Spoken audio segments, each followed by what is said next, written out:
నేను మీ doctor చిన్నమై లంజిరెడ్డిని graduates సమస్యల పరిష్కారానికి మీ గొంతుకనే వస్తున్నాను. మీ మద్దతు నాకు అందించి నా అభ్యర్థిత్వాన్ని బలపరిచి మొదటి ప్రాధాన్యత ఓటు వేసి గెలిపించాలని ప్రార్థిస్తున్నాను. భారత్ మాతాకి జై. గారు ఒక స్ఫూర్తి, ఒక ఇన్స్పిరేషన్. అంచివేసిన ప్రజలకు వారు ఎప్పుడు కూడా బీద ప్రజల గురించి కొట్లాడేవారు. ఎప్పుడు భయం అని నిన్న గద్దర్లో చూడలేదు. మా నాన్నగారు కాకా వెంకటస్వామి గారితో చాలా కామన్ లింక్ ఉండే. ఎందుకంటే వాళ్ళిద్దరు కూడా కులం మతం ఎప్పుడు కూడా చూడకుండా ప్రజలకు ఎట్లా న్యాయం చేయాలి, ప్రజల కోసం ఎట్లా కొట్లాడాలి అని చెప్పి వారు ఎప్పుడు కూడా అదే దారిలో పోయేవారు. అందుగురించి గద్దర్ గారు మా నాన్నగారు కలుసుకున్నప్పుడు వాళ్ళిద్దరు కూడా ఒక ఇమ్మీడియట్ బాండింగ్ అన్నమాట. వాళ్ళిద్దరి మధ్యలో ఒక స్ట్రాంగ్ రిలేషన్షిప్. వాళ్ళు అనేకమైన సమస్యల మీద చర్చించినప్పుడు కూడా వారు ఇదే ఎట్లా బీద ప్రజలకు మనము ఉపయోగపడాలి, ఎట్లా వారికి న్యాయం చేయాలని చెప్పి ఎప్పుడు కూడా ఆలోచించేవారు. గద్దర్ గారు నేను చాలా సార్లు వారిని కలవడం జరిగింది. ప్రత్యేకంగా తెలంగాణ ఉద్యమంలో కూడా వారు ముందుకొచ్చి లేదు తెలంగాణ వస్తే మన బ్రతుకులు బాగవుతాయని చెప్పి వారు ఒక గట్టిగా పోరాటం చేసిన వ్యక్తులలో గద్దర్ గారు ఒకరు. వారిని ఎట్లయితే తెలంగాణలో చాలామంది తెలంగాణ గురించి కొట్లాడారో కేసీఆర్ గారు కూడా వారిని అట్లానే పక్కకు పెట్టినారు. ఎవరైతే మంచిగా పోరాటం చేశారో వారికి ఇంకెక్కువ గౌరవం కల్పించే అవసరం ఉండే. కానీ ఆ రోజులలో కేవలము ఒకటే కుటుంబం పైన వారు దృష్టి పెట్టుకొని ఇతర వాళ్ళకి ఏదైతే క్రెడిట్ రావాలో చేయడం జరిగింది. నేను కూడా ఈరోజు మాట్లాడేటప్పుడు ఇదే చెప్పాను. మనం కులం మతం చూసేది అవసరం లేదు. వారి సర్వీసెస్ ఏదైతే ఉందో, వారు ప్రజల కోసం ఏదైతే కష్టపడి వారు పనిచేస్తున్నారో అది దృష్టిలో పెట్టుకొని వారికి సరైన పద్మశ్రీ అవార్డు కానీ పెద్ద అవార్డు ఇవ్వాలని చెప్పి నేను నేను ఇదే చెప్తున్నాను. మెయిన్ ఇంపార్టెంట్ ఏంటంటే ప్రజల కోసం పనిచేసిన వారు వ్యక్తి గద్దర్ గారు. అందరు కూడా రికగ్నైజ్ చేస్తున్నారు. తెలంగాణ ఉద్యమం వారు ఎప్పుడైతే మూమెంట్లో ఉండేనో వారు గాయకుడు. అన్ని చోట్ల పోయి పాటలు పాడేవారు. వారు ఎప్పుడు కూడా నేను అదే చెప్పినాను మీటింగ్లో కూడా, వారు ఏదైతే ఏ సమస్య పైన ఉన్న కానీ 2 నిమిషాలలో ఒక పాట చేసేవారు. సో వారు నిజంగానే ఎప్పుడు కూడా ఒక వ్యక్తి కోసము, ఒక కులం కోసం, ఒక మతం కోసం కొట్లాడలేదు. అందరి కోసం కొట్లాడు. ప్రజా సేవకుడు. వారికి ఇస్తే బాగుంటుందని చెప్పి ఇప్పుడు వేసుకున్న వాళ్ళకి ఎలా ఇస్తారు అవార్డులు అని మాట్లాడారు. వర్గీకరణ అంశం పైన కూడా ఆయన గతంలో మద్దతుగా లేడు, ఆయన వర్గీకరణ ద్రోహం చేసిందని చెప్పేసి నిన్న మందకృష్ణ మాదిగకి ఈ అబద్ధాలు చెప్పుడు ఒక అలవాటు. నిజంగా చెప్పాలంటే అబద్ధాలు చెప్పుడు అలవాటు. ఆయన మాలలు వ్యతిరేకిస్తున్నారని ఎక్కడ కూడా మా మీటింగ్ ఏదైతే జరిగిందో మాలా సింహ గర్జన కేవలము సెల్ఫ్ రెస్పెక్ట్ ఆఫ్ మాలాస్ కోసము మేము ఆ మీటింగ్ చేసుకున్నాం. అందరు కూడా కులం గురించి చేసుకుంటున్నారు. వేరే కులాలు చేసుకున్నప్పుడు ఎవరు మాట్లాడతలేరు. మాల కులం వాళ్ళు చేసుకున్నప్పుడు ఎందుకు ఇంత? నేను నిజంగానే ఆశ్చర్యపడిపోయినా. చాలా మంది మేధావులు మాట్లాడి అరే మాలలు ఇట్లని, అరే వాళ్ళు సుప్రీంకోర్టు డిసిజన్ చదవాలి. నిజంగానే సుప్రీంకోర్టు డిసిజన్ ఏదైతే అమలు చేయాలనో కేంద్రం అమలు చేయాలి. ఎందుకంటే దాంట్లో ఏమున్నది, ఎంపెరికల్ డాటా తీయమన్నారు. ఎవరు వ్యతిరేకిస్తారు? ఎవరైనా వ్యతిరేకించొచ్చా సుప్రీంకోర్టు నిర్ణయానికి? ఇప్పుడు మీరు చూసినారు, దేశాన్ని దోచుకున్న వాళ్ళు ఎలక్ట్రల్ బాండ్స్ ఇచ్చిన వారితో సంబంధాలు పెట్టుకుంటున్నారు. అక్కడ దోచుకున్న వాళ్ళ మీద ఎవరు మాట్లాడతలేరు. కానీ కేవలము మాలలు ఏదైతే ఉందో బ్యాక్లాగ్ ఉన్నదంటే ఏమన్నమాటనే, బ్యాక్లాగ్ ఉందంటే ఫీల్ కాలేదు కదా. మాలలు ఎక్కడ దోచుకున్నారు అర్థం చేసుకొని వినండి. ఇప్పుడే శాంత గారు ఏమన్నారు, ఇది డివైడ్ అండ్ రూల్ పాలసీ నడుస్తుంది. కేవలము మాలల మీద ఇప్పుడు ఇంపెరికల్ డాటా అడిగినారు.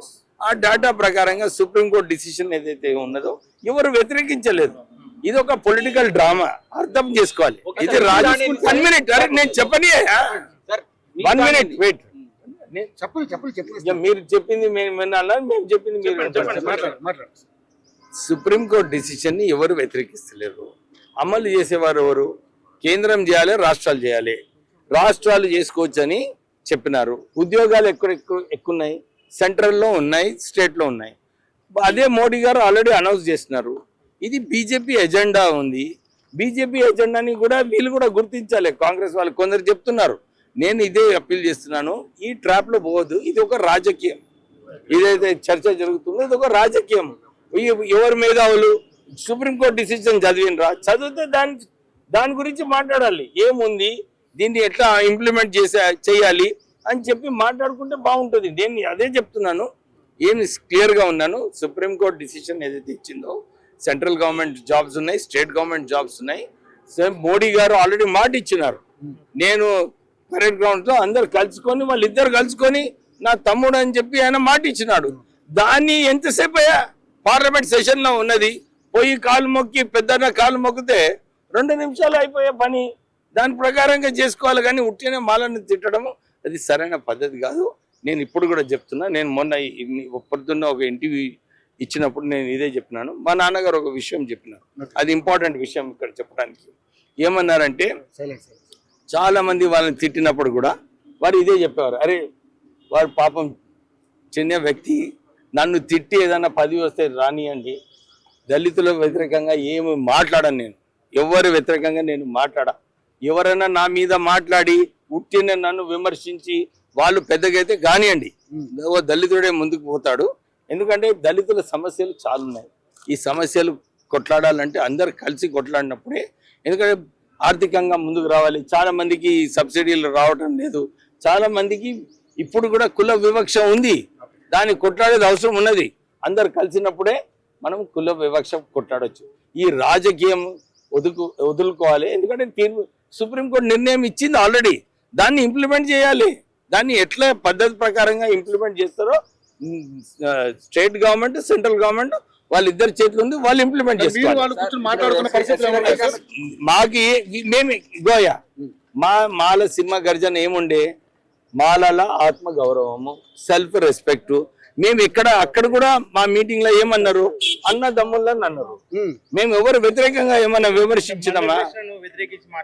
ఎవరు మాట్లాడలేదయా. అందరు కూడా ఇప్పుడు కూడా బాబు ఎవరో ఒకళ్ళు ఇద్దరు మాట్లాడిండొచ్చు, కానీ మెజారిటీ ఆఫ్ ద పీపుల్ ఎవరు కూడా ఎందుకు మాట్లాడినరు?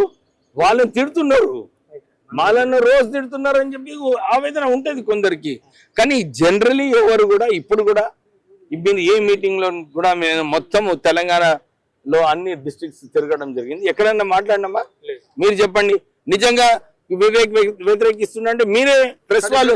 కానీ ఒక్క క్వశ్చన్, మీరు ప్రెస్ వాళ్ళు ఏం చేస్తున్నారా అడగాలి కదా ఆయనను. ఎక్కడే వ్యతిరేకించిన చూపి అడిగిందా? మీరు అడిగారు. మీరు కూడా అడిగితే వాళ్ళు ఏమంటారంటే, మా ఉద్యోగాలు వాళ్ళే పట్టుకుపోతారు, మా పదవులు కూడా పట్టుకుపోతారు. ఇప్పుడు ఎంపెరికల్ డేటా వస్తుంది కదా బాబు. ఆయన చెప్పండి ప్లీజ్. ఇప్పుడు ఆయన మేము 80% అంటున్నాడు. ఇప్పుడు వస్తుంది కదా కులగణన, తెలిసిపోతుంది ఎవరి సంఖ్య. మేము సెకండ్ లార్జెస్ట్ కాస్ట్ తెలంగాణలో, మమ్మల్ని కించపరిచేది అవసరం లేదు. మేము కూడా ఒక స్ట్రెంగ్త్ మాది కూడా చూపించుకోవాలి, మా జాతిని మేము కాపాడుకోవాలి. దానికోసం మేము పోరాడుతున్నాము. మేము ఎక్కడైనా వ్యతిరేకంగా మాట్లాడినామా? ఎంఆర్పిఎస్ వ్యతిరేకంగా మాట్లాడు, మందకృష్ణ వ్యతిరేకంగా మాట్లాడలేదు. ఆయన మాట్లాడి ఆయన రేటింగ్స్ పెంచుకోవడానికి చేస్తున్నారు కనబడుతుంది. మాట్లాడుకోండి. అరే మేము వ్యతిరేకిస్తలేం కదా. ఇక్కడ సింపుల్, మోడీ గారిని కాలు పట్టుకుంటే సెషన్ లో బిల్లు పెట్టవచ్చు, పాస్ కావచ్చు. వాళ్ళు ఇది బీజేపీ రాజకీయము, అది గమనించాలి అందరూ కూడా. వాళ్ళు ఇప్పుడు మీరు తెలుసు, ఎలక్షన్ ముందు మందకృష్ణ మాదిగ క్లియర్ గా చెప్పినాడు. ఏం చెప్పినాడు?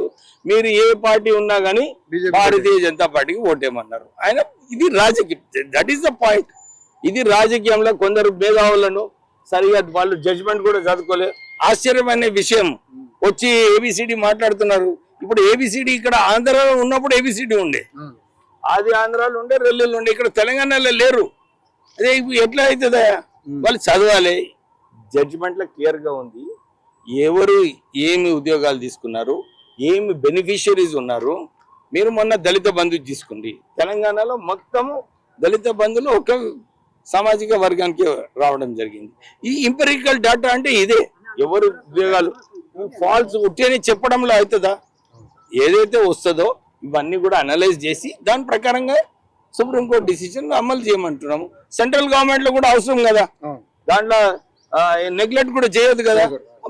మోడీ గారు ఒక్క బిల్లు పెట్టేసి ఎంపిరికల్ డేటా ప్రకారంగా బిల్ పెట్టేస్తే మొత్తం దేశంలోనే అన్ని రాష్ట్రాలకే వర్తిస్తుంది. దీంట్లో ఎవరికి లేదు. సో వాళ్ళందరూ కలిసి ఉన్నారు. అమిత్ షా గారు అంబేద్కర్ మీద తిట్టినప్పుడేమో ఎవరు ఆయన నోరిపడు, మోడీతోని స్టేజ్ లో వాళ్ళిద్దరు కౌలించుకుంటారు. పార్లమెంట్ లో కూడా అట్లనే కౌలించుకుంటే